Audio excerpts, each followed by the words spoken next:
Hi, everyone. This is Jason Bierk of Wall Street for Main Street. Welcome back to another Wall Street for Main Street podcast interview. Today's special guest is a returning guest. She is Chief Market Analyst at ITM Trading after working on Wall Street for many years. Lynette Zang, thank you for joining me again. I'm very happy to be here. It's been way too long. We shouldn't wait so long the next time. Yeah, I know. Now, well, I'm feeling a little bit better now, and I'm doing more long, in-depth interviews. There's so many crazy things going on that I need to get more experts on here and have other people's opinions. Absolutely. There's a lot of chaos going around because of the transition that we're in. Well, maybe that's your answer to my first question. What do you think are the biggest risks to the global economy and markets right now? I actually think it's the derivative market, which is really an opaque market, so we can't even see the depth of it. But I recently looked at a study that the IMF did. And, for a number of years, they've been looking at how interconnected the financial system was and the banks and the insurance companies, et cetera. But in their most recent report, they actually went even deeper than that. And they showed how interconnected imports, exports, investments, cross-border payments, the whole makeup of the economy. And sitting on top of this economy is this hidden mountain. I mean, like it would be a Kilimanjaro of mountains in these big derivative bets that are based upon the direction, the price action of whatever they're a derivative of. So stocks, bonds, real estate, interest rates, credit ratings, weather, et cetera, et cetera, et cetera. And that's the risk that we really don't, the public does not see like at all. It's what toppled us in 2008, which is really when the system died. And rather than cleaning it up and making it a safer system, what they did was they expanded the use of them. So, nobody, unfortunately, because of the way the whole system is set up and the ownership structure and the derivative structure, it's the derivatives that could easily overwhelm central banks' capacity to print. Oh, I agree. The derivatives market is definitely a top three problem, along with total global debt and too much control from governments and central banks. You mentioned problems. I mean, the supply chain is still a mess 2.5 years later. The size of the derivatives market, Lynette, I think the single largest amount of derivatives are these interest rate swaps. The Bank of International Settlement says there's at least 300 trillion of them. Yeah, well, probably at least. But, the problem is they're saying that there's 300 trillion in notional value, which means that it does not reflect the true value at risk. And every single entity agrees with that. So they've made it so complicated so that you and I don't question it. The public, they've said this, if we make it really complicated, nobody questions us. But the problem becomes that they don't even know.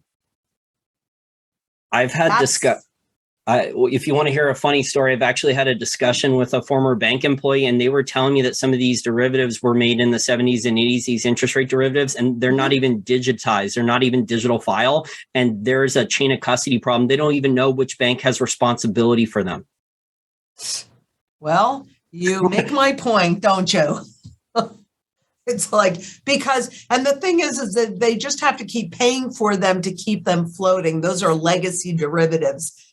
Primarily, any of the derivatives that were created prior to 2008 have a similar problem and a similar issue to what you were talking about. Plus, they are unique.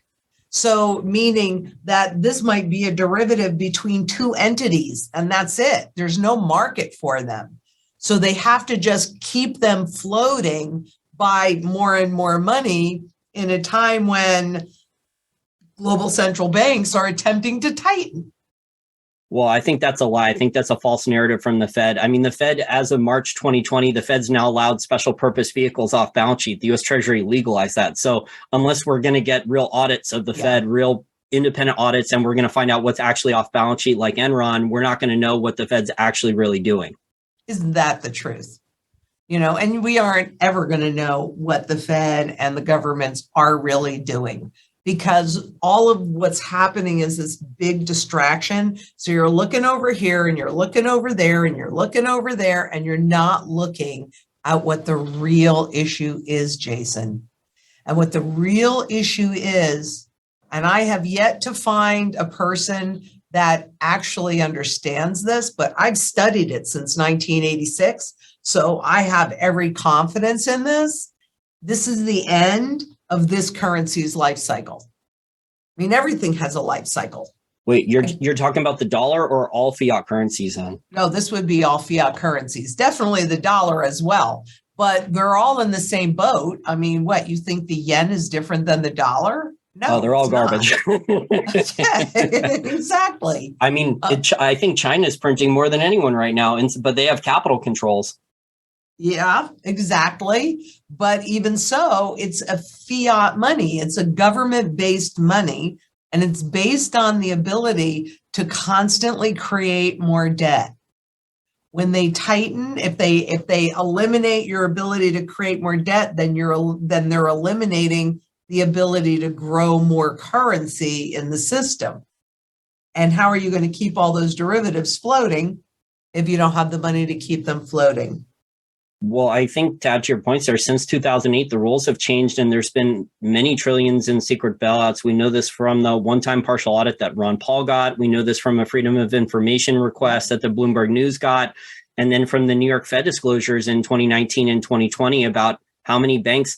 The derivatives market, Lynette, all it takes is one bank to have problems and then their counterparties are having problems. So I think that's what the average person doesn't understand is it's like dominoes. So it only takes Deutsche Bank or one European bank or two European banks to start having problems, and then the rest of the European banks and then American banks start having problems. Yes, and this new study took it a step further than that and said that it has not been appreciated the challenge or the problems that even a small player that would have been just like, it's over in Cyprus, it's over here, right? Big deal. But they're saying that we have not appreciated the danger and even a disruption to a small player in this whole interconnected system. Oh, I totally agree. The new rumor going around Wall Street the last 6 weeks is that because of high electricity prices in Europe, high natural gas and liquefied natural gas prices in Europe, that a lot of these European banks were caught off guard in their energy derivatives. And now there's at least 1.5 trillion in derivatives losses for these European banks. Well, and do you think that's all? Oh, no, that's definitely underestimating. But like CNBC and Bloomberg News, they always, whenever derivatives are mentioned, they always say everything's netted out. The phrase is to assure us. Everything's netted out. Don't worry, everything's netted out. Meanwhile, like the European Central Bank is phoning the Fed nightmarishly for emergency phone calls, right, for currency swap lines every couple of years now.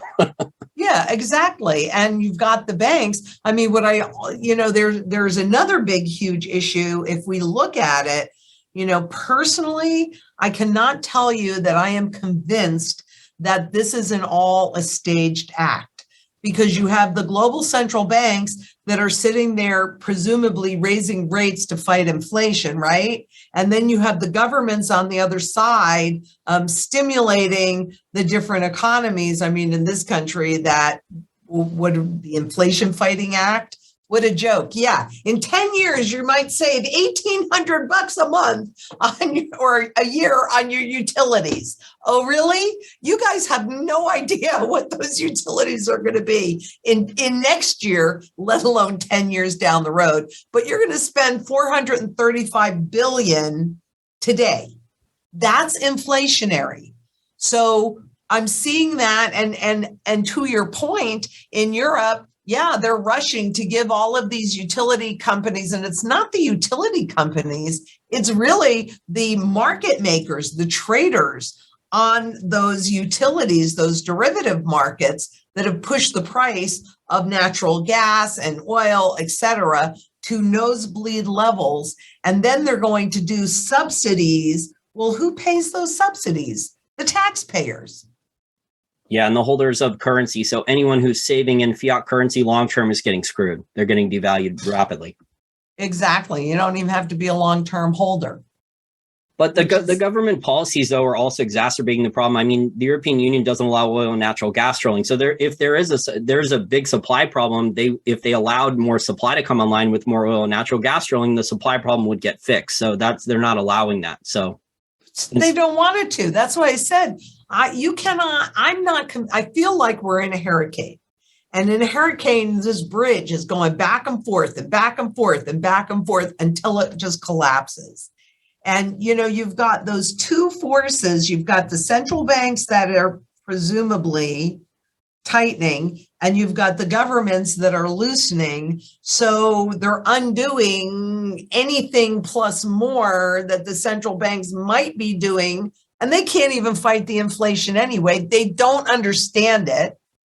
The fact that you recently had both Christine Lagarde and the Fed Chair Powell admit that they don't understand inflation, shocker that they admitted it. But that is probably the most truth we've heard out of those two people's mouths.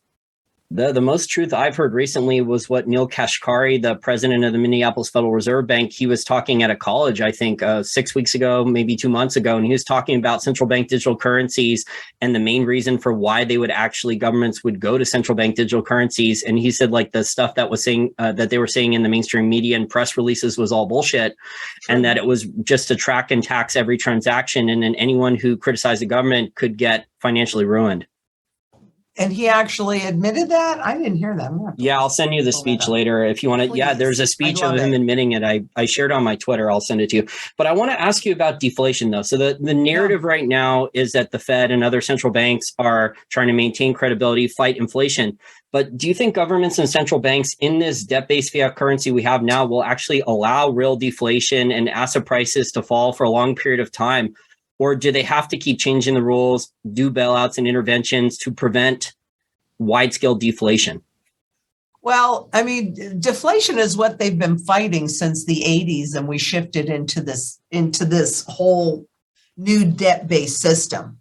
So truthfully, there's only one way to fight deflation, and that's with inflation. And conversely, there's only one way to fight inflation, and that's with deflation.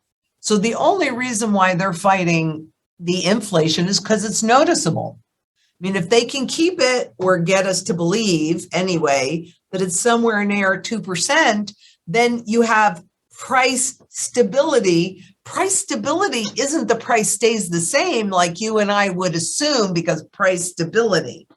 It is the level of inflation where employees don't ask for more money from their employer. And that enables income and wealth inequality. So, do I think they're really fighting it? Well, they created it to begin with. Not that they would ever take ownership that they created this mess to begin with. And the only thing that they can do is destroy demand, but they can't undermine the inflation. That genie's out of the bottle. And I kind of think it's on purpose. Yeah, I agree. And then if commodity futures contracts prices do continue to crash, then there's going to be supply problems in the next 2 or 3 years. Again, we're going to have a shorter cycle, similar to what happened in 2020, how commodities prices in early 2020, they crashed when politicians and bureaucrats shut down the economy forcefully, shut down everything with the lockdowns, and then commodities prices just exploded 6-12 months later. Yeah, exactly. So do I think it's going to get worse? I do. I think we've already started a hyperinflationary. I think we're at the early stages, but I definitely think we're in the hyperinflationary stage. And we have to be, Jason, because there's no purchasing power left. Look at the official documents at the Fred, FRED, and all you have to do is in the search bar, put purchasing power of the consumer dollar in there. And you will see that we are pretty much at zero. And then on top of it, the biggest tool that central banks have to regulate the rate and speed of inflation are interest rates, which they are trying desperately. I mean, the 2-year was, I don't know if it hit 4% today because I've been in the studio all day, but it was pretty darn close to it before I had my first thing this morning. So who knows if it hit 4% yet. There's bad inversions on the yield curve, multiple bad inversions. Huge. Yeah. They started last year when the 20 the 20-year bond inverted above the 30-year bond. And I said at that time, well, it always starts in the longer end and then it works its way down. And you look at the level of inversion between the 10s and the 2s, and it's near the widest level that it's ever been. So everybody knows we've got a recession coming. Well, how about a depression? How about a hyperinflationary depression? Yeah, we've had really bad stagflation for over 12 months. I would say about 18 months now, really bad stagflation that's gotten worse. Workers in many different industries, if they can keep their job, the ones that keep their job are asking for higher pay. So that's still going through the system. Higher costs are still going through the system. There's still enormous supply chain problems. Lynette, if the Fed keeps raising rates, aren't they going to crash home prices here in the US? And then they are. But then if that, I know you're in Arizona, mm-hmm. Right? So that's it was a really hot real estate market. If home prices crash, won't the state and local government, their tax receipts 6 to 9 months after that, they're going to be insolvent?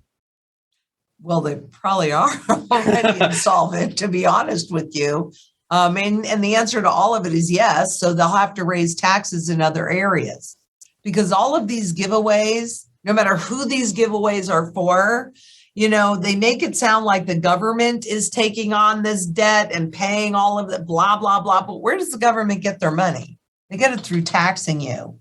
And so they have to raise taxes. This is really why you need to have real money that's outside of the system, physical gold, physical silver, because according to the Bank of International Settlements, which is the central banker's central bank, gold is the only financial asset. Didn't say 1 to 2 or 1 to 10, the only financial asset that actually runs zero counterparty risk, and gold held at home is not subject to political risk.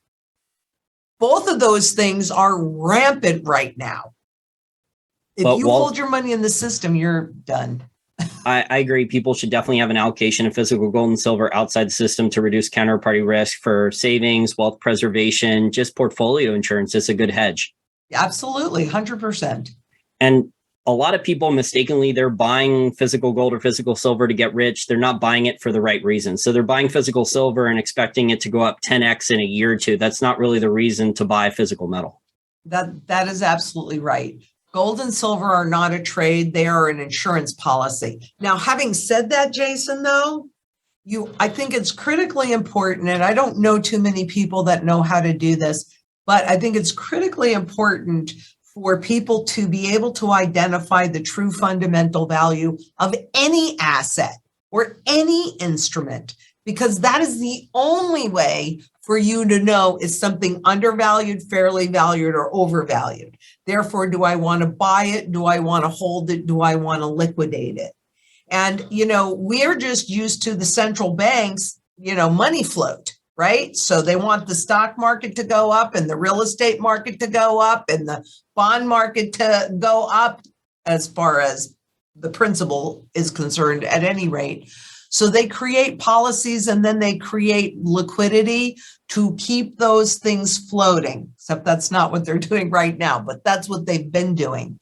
On the other hand, what they don't want you to do is to get out of the system, because as long as you hold your wealth in the system, they can inflate it away and you basically volunteered it, or the markets can go down or what have you. And who are you going to blame? Who are you going to complain to? But when you have physical gold and physical silver, so to talk to those people that are buying it because it's severely undervalued, well, you really have to understand the whole strategy, because by the time silver and gold go up 10x, 3,500 times or whatever, whenever that is, you're not going to want to convert it back into the fiat unless you're going to convert that fiat into the next undervalued asset. So there's really a whole strategy around it. But to do it as a speculation, no, I don't speculate with gold or silver. I use it for savings. I use it for wealth preservation, and I use it for opportunity positioning. Wall Street also wants to keep all your savings and your investments in the system with stock funds, bond funds, real estate investment trusts. They collect fees. So if you buy and hold, they collect fees. Bull market, bear market, sideways market, they collect fees on everything. Plus, you're the one that's taking all the risk. And what do you own? You don't own anything. You're just a beneficial owner. The legal registered owner, who is the only entity that has the rights in a court of law, is DTCC and Seed and Company. Those entities are owned by all the big banks. So, I mean, they got you coming, they got you going, and they got you in between. Why play their game? The game is rigged against you. And it's all about contracts, which means it's all about counterparty risk.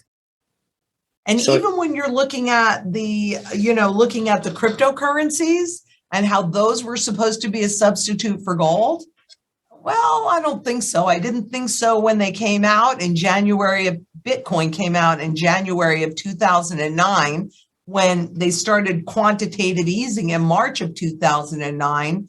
But they let you have a good run so they could establish that foundation and get people more comfortable with digital currencies to now shift us into the CBDCs.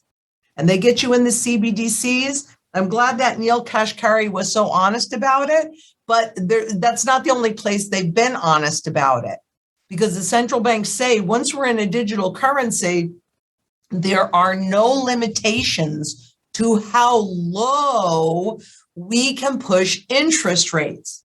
Because right now, when they make a decision, it takes 18 months to work through the system for them to know whether or not their policy gave them what they wanted. Wait, are you talking about negative interest rates where they actually tax people's bank accounts? So similar to the European Union yet? Well, yes. I mean, and this is what they're talking about. We narrowly escaped at this time, but we're not going to escape it. There's no flipping way that we're going to escape it, because they've already gotten all the purchasing power. The only thing left now is the principal. And that's what negative rates really attack. So, but the central banks, think about it. They want you to go out and shop because we are a consumer-driven economy. If you don't, what do? They impose bigger and bigger negative rates. You're sitting there watching your principal evaporate. What are you most likely to do? Go shopping. Spend. So that you can buy anything that has a chance of holding its purchasing power, its principal, better than the cash that you see evaporating in your account. Yeah, it's very similar to what happened in past hyperinflation events in Venezuela, Argentina, Zimbabwe, where people do not want to hold on to the cash. They spend it almost immediately for real goods. Voila.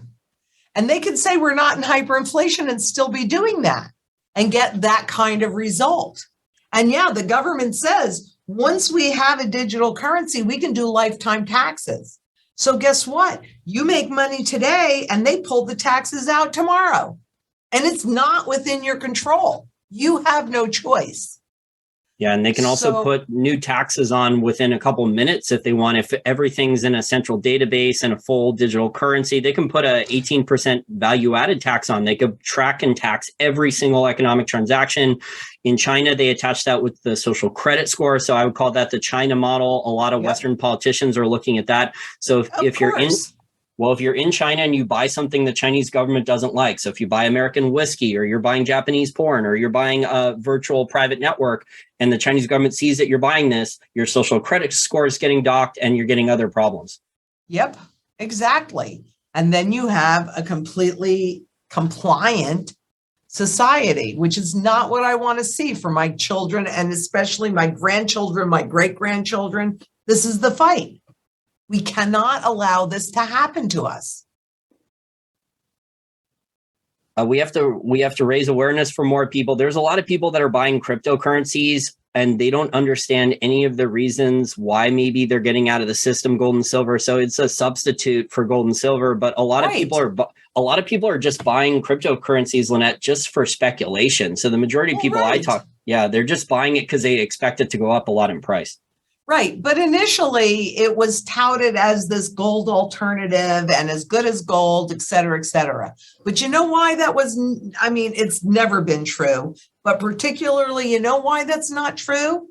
Because with gold and silver, both of them physical, not digital, but real physical gold and real physical silver, both of those are used across every single sector of the global economy. Why doesn't anybody talk about that?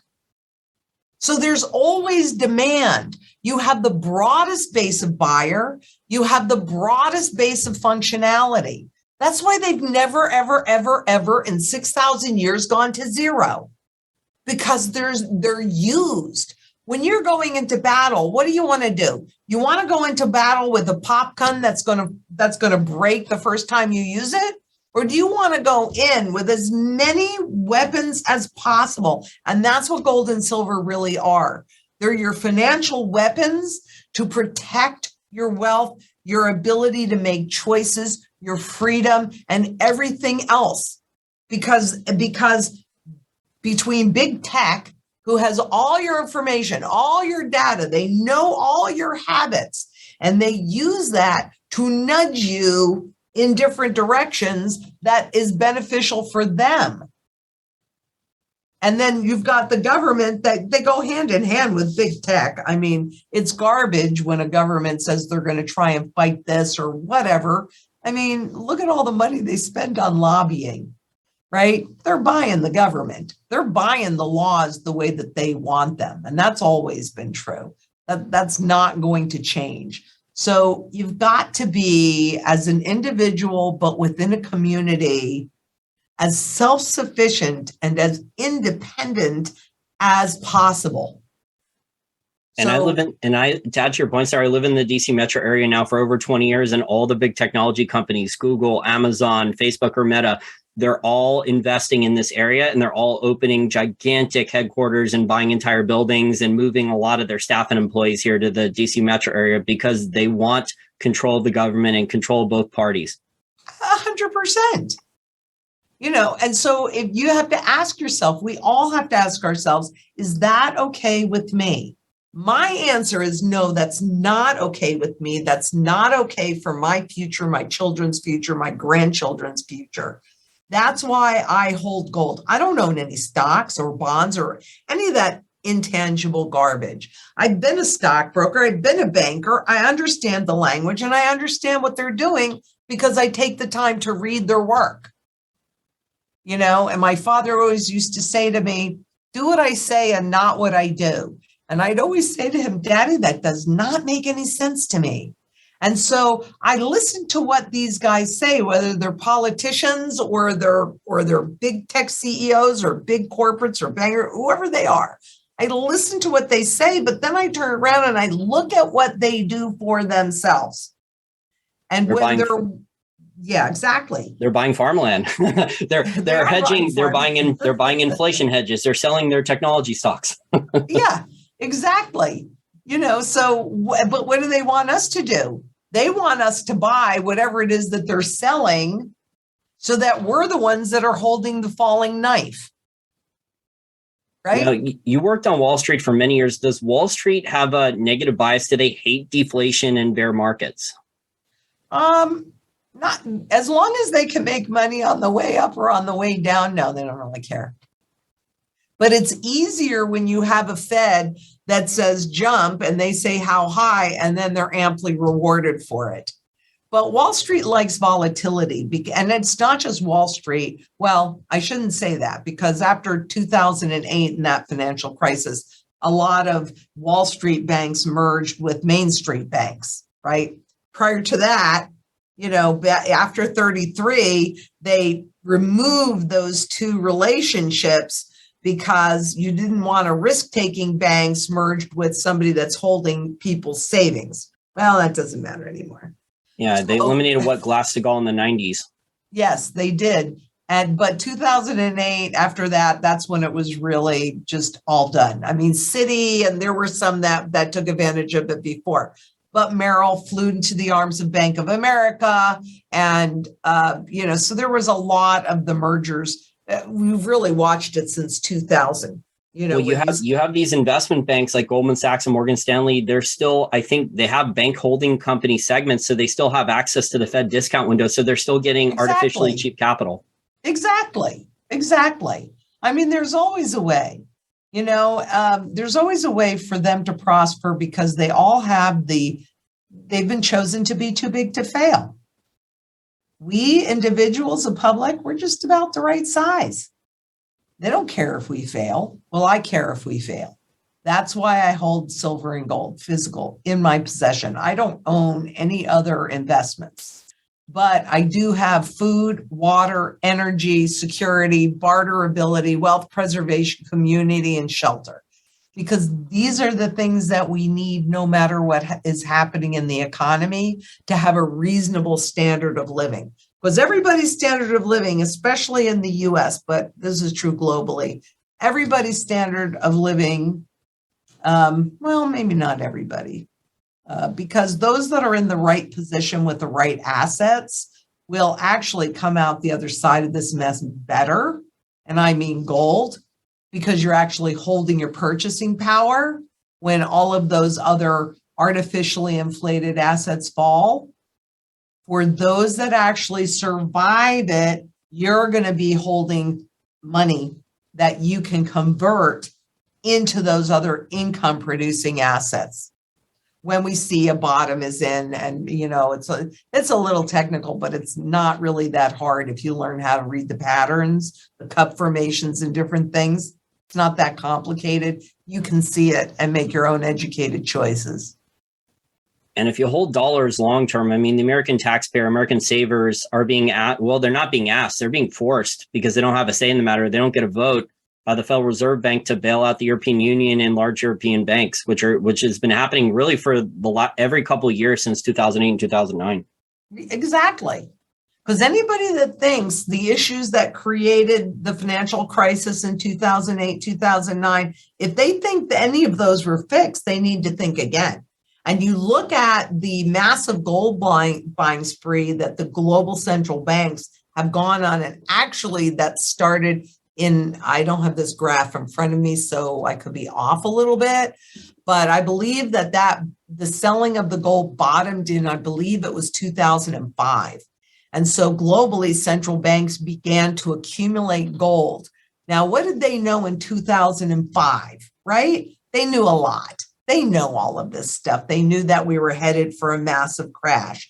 But by 2010, they were net buyers globally, central banks were, of gold. And they have been massively accumulating ever since, more than any of the gold that they accumulated in history. Why? If it's an old relic, if it's so worthless? Well, I mean, recently, I think Russia was a great example of this. They accumulated a lot of gold so that when they went ahead and attacked Ukraine and there were all these sanctions that were put around them, well, guess what? They had their gold to fall back on. And that's how they got around a lot of sanctions. And that's what's going to save us. I mean, if you look at people that have been in wartime and have needed to flee their homes, well, if they had gold, silver, jewels, they would sew them into the lining of their clothing and they would use them to buy their freedom. Yeah, that was before metal detectors at airports now. I mean, it's getting ridiculous now. The governments are trying to go after anyone who has cash in the backpack. They're trying to confiscate all these things at airports now, the customs officers. Of course they are, because they want control. If you have real money, then, you have control, you have choices, you have the ability to have a say over your destiny. You don't own any of that. You own just fiat money, just government money or government money products.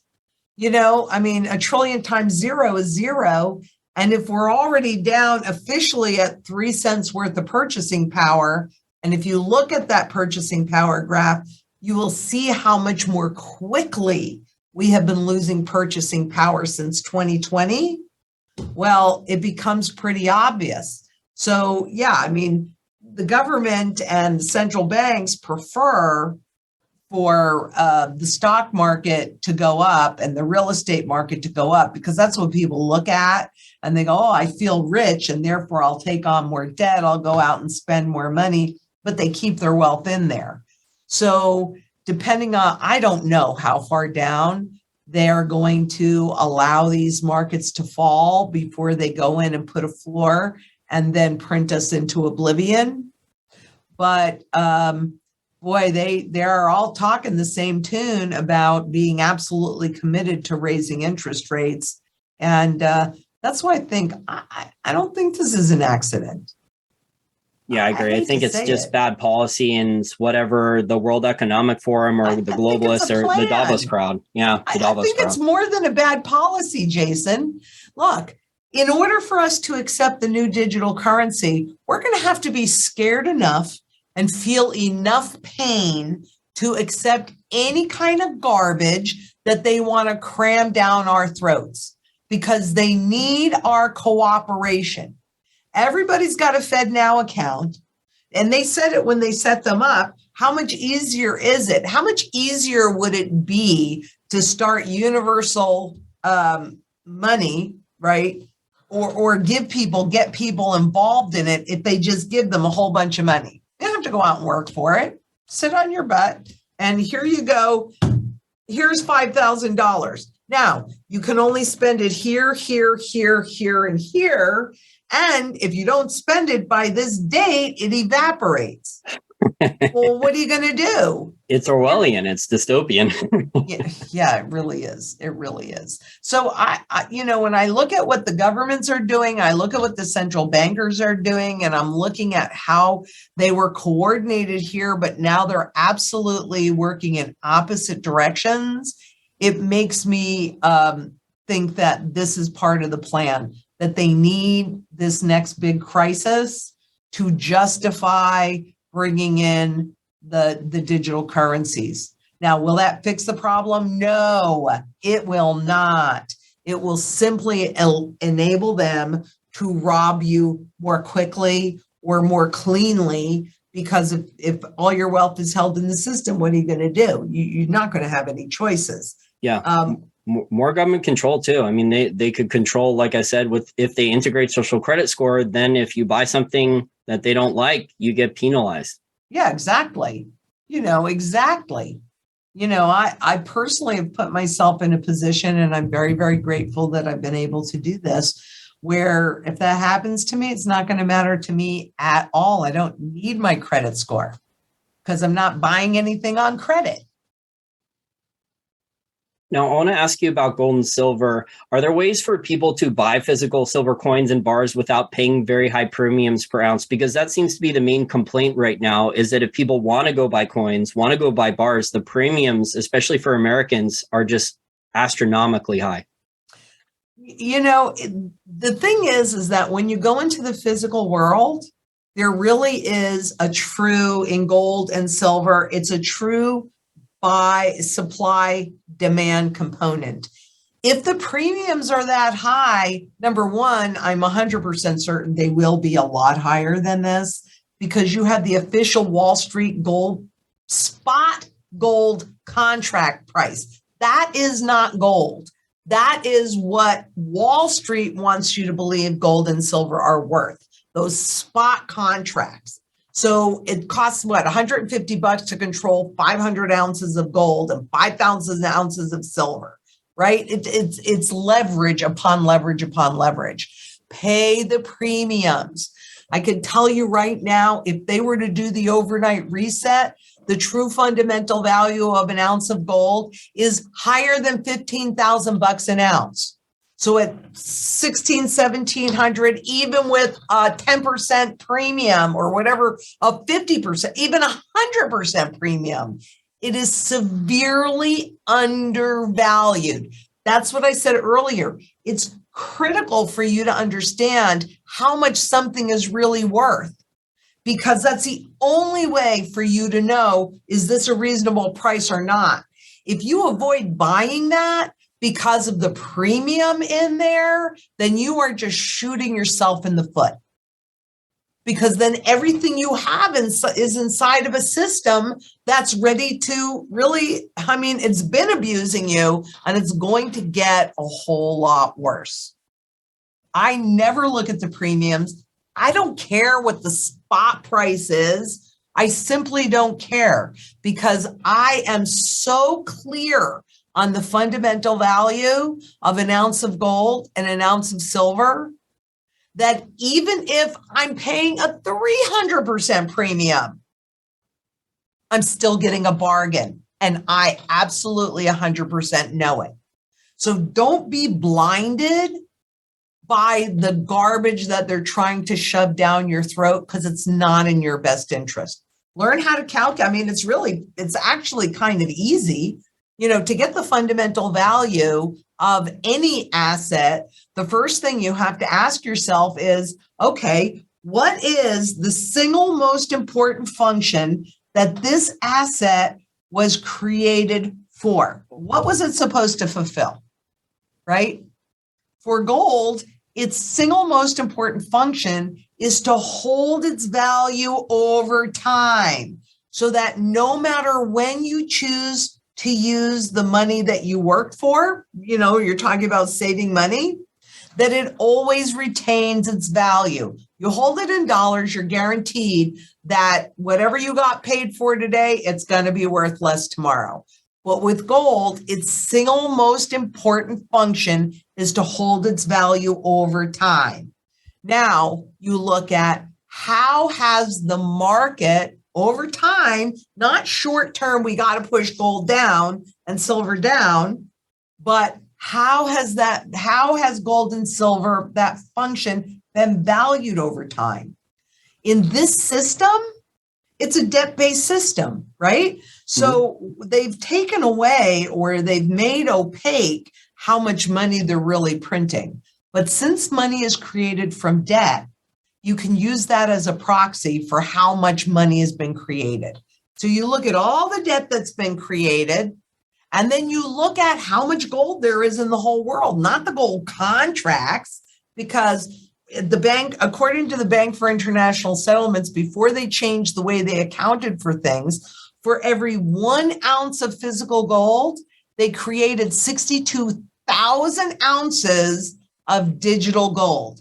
That does not nor ever will exist, but that certainly can push the price down, right? Yes, way more paper than actual metal. Yeah, exactly. So if you simply take the level of global debt, divide it by all the gold that exists in the world, in ground, above ground, that's how I can sit here and tell you that it's at least a minimum of $15,000 an ounce. So for me personally, although when I'm doing legacy work, I don't care about that so much. But for me personally, as long as I don't spend more than $15,000 on an ounce of gold, I'm good. Well, we're recording this interview on Tuesday, September 20th. The paper gold and silver futures contracts, the gold futures contract is down to $1,664. Silver is down to $19.25. Obviously, premiums are higher. But what I'm looking at, Lynette, is the cost of these miners. I mean, Pan American Silver for their Q2, their costs are through the roof. There's no way if the paper metals prices, this gold, silver, copper, keep going down, the miners are going to be able to keep providing supply. Their costs are going up. Their labor costs, energy costs, cost of capital, all these costs are going up through the roof. Voila. Miners are either going to go bankrupt or supply is going to come offline, and the market's going to fix itself in the next 12 to 24 months with supply side problems. I'd agree with that 100% and more. Because what we may have ahead of us in the next 12 to 24 months is nasty, nasty, nasty. So, yes, I mean, I've accumulated, that's got to be your foundation, real money. And by the way, you can also put it in your pocket and move with it. So it's a way to transport a lot of wealth. But you also do need to make sure that you can eat. And food becomes the single biggest issue. And I'm sure, Jason, that I don't know about where you are, but I know here I'm still seeing a lot of empty shelves. And that's not going to get any better. Oh, I agree. Yeah. Yeah. The energy costs, labor costs, there's still costs going through the changing propaganda index, as I call it. The CPI is not going to account for, if you're a small business owner, I speak to a lot of them, their costs are still going through the roof. Yes, exactly. Exactly. So for the mining company, I mean, especially for silver and copper, the base metal companies, and gold's a byproduct of these base metal miners too, their costs are going through the roof, cost of capital. I mean, if the futures contracts price keeps going lower, there's going to be a lot of supply offline in the next 6, 12, 18 months. And then the market's going to correct itself. I another dollar or two lower in the futures contract for silver, Lynette, we're going to be looking at potentially bankruptcies and mines shutting off for a lot of these silver miners. Their costs are up enormously in the last 2.5 years. Well, and think about this too with silver. You know, I mean, the SLV, which is the silver ETF, had to change their prospectus so that the pricing on it only has to reflect silver's spot price because they could not get enough silver to create the baskets. Wait a minute. You can't get enough silver to create these baskets for your ETFs?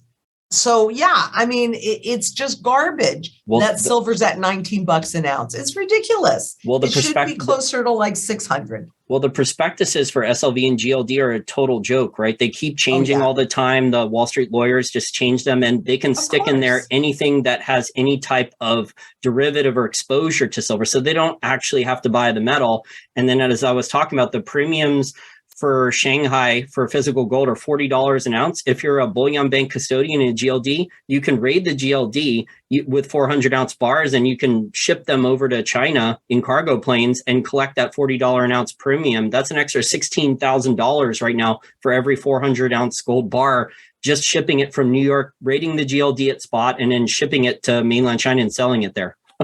See? You know, that's how corrupt the system is. Case. That's how corrupt GLD and SLV are. Yeah. Oh, it is. If you don't hold it, you don't own it. And your perception is irrelevant in a court of law. Doesn't matter. All that Wall Street products are, they are contracts. They all run huge counterparty risks. The money in your wallet or your bank account, that is a Federal Reserve note. That is a debt instrument. It is a contract. And all contracts. Gold is the only financial asset. It's not me saying it. It's the biz saying it, the central banker's central bank. Gold is the only financial asset that runs zero counterparty risk. That's what you need right now. You need zero counterparty risk. Well, Lynette, I really enjoyed our conversation today. If my listeners want to follow your work, take a look at your blog articles, follow you on Twitter, how do they do so? Well, I'm pretty noticeable. So we have a great website, itmtrading.com. We recently opened another website called Beyond Gold and Silver, where I talk and teach people about the rest of the mantras. So the food, water, energy, security, community, barterability, wealth preservation, shelter. And we on both of those channels also. So Beyond Gold and Silver, there's a YouTube, as well as ITM Trading, where we have a YouTube, and both of those are quite active. So we're easy to get a hold of, and we also love human contact. So they can call us at 888-696-4653, 888-696-4653. And we operate, what makes us different than anybody else, Jason, is that, you know, I've been studying currencies and currency life cycles since 1986, and there are repeatable patterns. And even though I can't guarantee what's going to happen tomorrow, my feeling is that if we're doing the same thing and it's happened over 4,800 times exactly the same way, I'm thinking we're going to get exactly the same results. So we have a strategy that we execute based upon those repeatable patterns, but it's specifically customized for each person, their goals, their circumstances, what they have to work with. And we really help you do like this very holistic package where it's not just a transaction with us, it's a relationship, and it's a relationship that is supposed to span the long term. So we help you get through this, because you can buy gold and silver, but are you going to know what to do with it or when it's time to shift it or any of that? So that's what we do. And we're easy to find. ITM Trading or Lynette Zang. We're out there. And don't most fiat currencies historically, they only last about 40, 45 years with world reserve currency and total fiat currencies before they start having problems. So I think we're already past that with the US dollar post spread, post Nixon closing the gold window and going to a pure fiat currency and a dollar standard. Yeah, absolutely. And it could be closer to 100 years, but either way, yeah, we're definitely on the way down. And the dollar, no doubt about it. That's a whole nother discussion. Yeah, and you the hear dollar, so much about the strong dollar. Well, that's also because of the way the plumbing was set up with the euro dollar and how much dollar denominated debt. So when the dollar gets weak, all these foreign governments and foreign corporations, they all try to take advantage of that. They borrow more dollars. That creates more demand for dollars. But I mean, the whole system is just corrupt and wasteful. And it's at its end. It's so corrupt and it's so wasteful that it is imploding under its own weight. And that's the whole point of making sure that you have gold and silver and actually, frankly, some cash outside of the system. The cash will go away in terms of purchasing power, but it's kind of like your first line of defense because it is more recognizable. Although they've been kind of reasonably successful at getting some companies not to accept cash. Especially in China, which you actually have to pull out your smartphone and you have to scan a QR code to get approval to pay in cash. So that's how bad things are in China with central bank digital currency and their cashless society and their social credit score. Just to pay for cash, you actually have to scan a QR code so the government knows that you're going to pay in cash. So it defeats the whole purpose entirely. Yes, it does. And yeah, there are a lot of interesting things happening in China. I mean, we've got a few more shows in us, Jason, for sure.